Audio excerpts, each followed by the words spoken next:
Europe Matin, au cœur de l'info. François Geffrier. Bonjour Pascal Pavageau. Bonjour. Vous êtes le secrétaire général de Force Ouvrière. Merci d'être avec nous en direct ce matin. Après la rentrée politique ce matin, la rentrée sociale approche à grands pas. Plusieurs négociations vont reprendre. Mais d'abord, il y a le budget 2018. Les emplois aidés, déjà fortement réduits il y a un an, pourraient encore diminuer. C'est une crainte que vous avez aussi ? Oui, pas que sur les emplois aidés. D'une manière générale, on s'aperçoit que au bout d'un an, ce gouvernement conduit à ce que les recettes fiscales ont largement réduit. Notamment du fait de la baisse de l'ISF, de la baisse de la demande de contribution, j'allais dire pour les plus riches et pour les entreprises. Résultat des courses, on risque de se payer un budget encore plus austère que celui des années précédentes, parce qu'en plus, il y a moins de recettes à distribuer. Donc le premier risque, il est qu'effectivement, sur le plan social, tant les ministères que les aides publiques soient amputés encore plus fortement que les années antérieures. Ça, vous avez des craintes spécifiques ? Celle que vous venez de donner, et puis un certain nombre, d'une manière générale, on attend le plan pauvreté pour savoir quelles sont les aides publiques, notamment aux plus démunis, qui risquent d'être reniées. Donc on attend de voir les arbitrages qui seront rendus. Le deuxième point, qui est important, c'est le risque d'avoir une fusion, alors c'est un peu technique, mais entre le projet de budget de la sécurité sociale et le budget de l'État. Et ça nous aujourd'hui deux projets de loi très différents. Voilà, habituellement, parce que la sécurité sociale a, on va dire, son budget ou son financement spécifique. La crainte que nous avons, c'est une fusion des deux, de manière en fait à annihiler, à anéantir, ni plus ni moins que la sécurité sociale. Tout ça va de pair avec un certain nombre... annihilerait la sécurité sociale ? L'objectif final du gouvernement et l'objectif du président de la République, c'est d'en finir avec la sécurité sociale et d'en finir avec la cotisation de l'ensemble des salariés qui génère un droit collectif pour passer finalement à une logique d'assistance publique, d'aide publique, sous conditions uniquement définies par l'exécutif. Donc on risque d'avoir, en tous les cas nous y opposons, un budget, on va dire, pour la première fois qui regrouperait le budget de la sécurité sociale, ou qui, on va dire, avalerait le budget de la sécurité sociale dans le budget de l'État. Et vous dites que ça aurait des conséquences sur les usagers ? Ça aurait des conséquences sur le modèle social. C'est l'ensemble du modèle social, notamment celui construit grosso modo depuis 1945, qui serait anéanti. Encore une fois, on supprimerait la logique de droit collectif basé sur une cotisation, qui est une logique de salaire différé, qui me génère un droit si, de façon assurantielle, je perds mon emploi, qui me génère mon droit à la retraite, qui me génère un droit si je suis malade, à une assistance publique sous condition que l'exécutif déciderait de m'allouer ou pas, selon le fait que je me montre conciliant ou pas. Pascal Pavageau, un autre arbitrage attendu, celui des suppressions de postes de fonctionnaires. Emmanuel Macron a promis... Ça va de pair dans l'austérité, c'est ce que je voulais dire sur le fait des risques de réduction majeure. Je rappelle que le président de la République a annoncé 120 000. 120 000 suppressions de postes sur les 5 ans. Pour l'instant, il ne s'est rien passé. Pour l'instant, il y a quand même eu quelques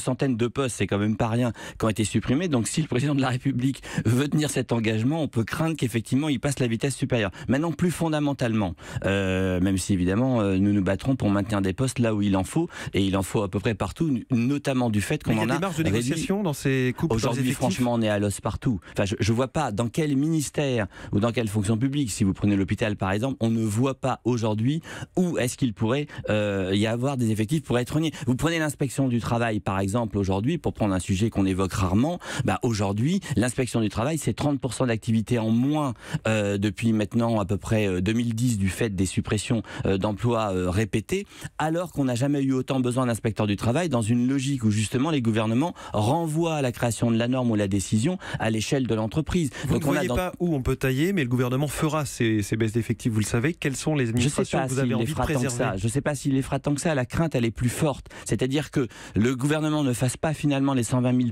suppression nette d'emplois, mais que par contre il touche au statut des 5,4 millions de personnes. C'est plus ça qui est à craindre aujourd'hui dans les réformes du gouvernement et tel qu'il les met en place de façon insidieuse. Pascal Pavageau, secrétaire général de Force Ouvrière, la réforme des retraites, on va essayer de la simplifier mais vise à changer le système. Désormais nous allons accumuler des points, ces points vaudront un certain nombre d'euros et ça ne sera pas fixe.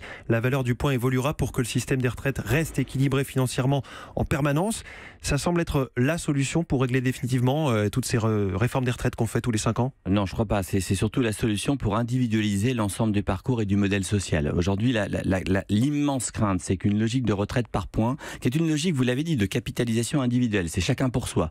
En fait, on n'a plus qu'un seul but, c'est d'essayer de récupérer des points pour pouvoir essayer d'avoir à un moment donné un minimum de retraite ou une retraite décente. La réalité, c'est que pour 90% de nos concitoyens, la retraite par points, c'est le travail sans fin. C'est-à-dire qu'on n'aura jamais assez de points pour pouvoir partir.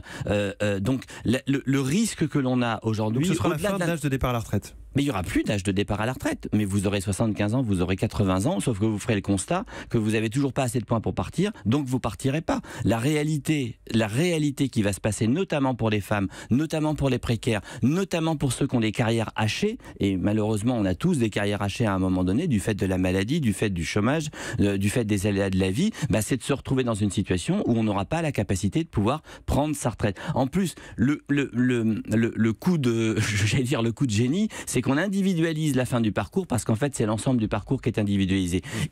Le gouvernement et le chef de l'État veulent en finir avec ce qu'on disait tout à l'heure, c'est-à-dire la cotisation qui génère un droit collectif. Oui. Ils veulent en finir avec des droits collectifs. C'est chacun pour soi, on est tous sur la même ligne de départ et après c'est la loi du marché. C'est à vos marques, point, partez. Et puis débrouillez-vous pour récupérer des points au gré de votre carrière, sauf que encore une fois, l'immense majorité ne pourra jamais en récupérer assez.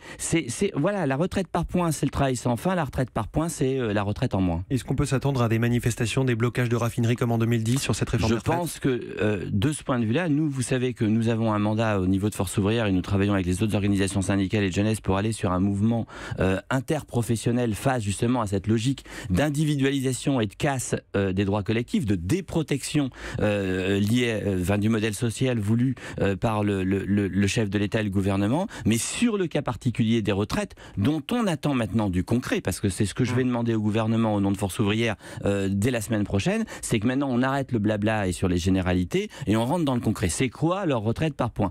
Sur cette réforme-là, je pense que oui, lorsque l'ensemble de nos concitoyens vont découvrir à quel point les effets sont dévastateurs sur cette individualisation et sur cette retraite par points, oui, il y aura des mobilisations pour maintenir à la fois notre régime actuel, mais surtout pour défendre notre modèle social. Autre négociation, l'assurance chômage, un système de bonus-malus pour que les entreprises qui abusent des contrats courts doivent payer. C'est une bonne chose?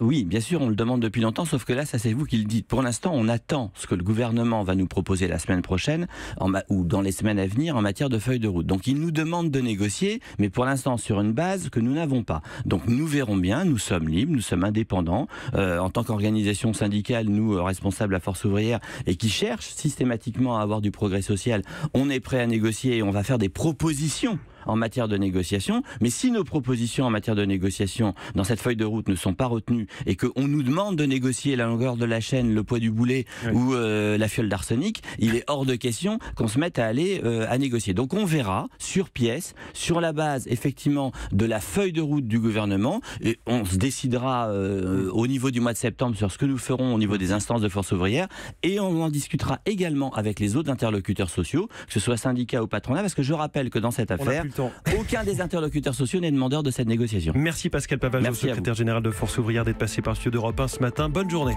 Europe 1.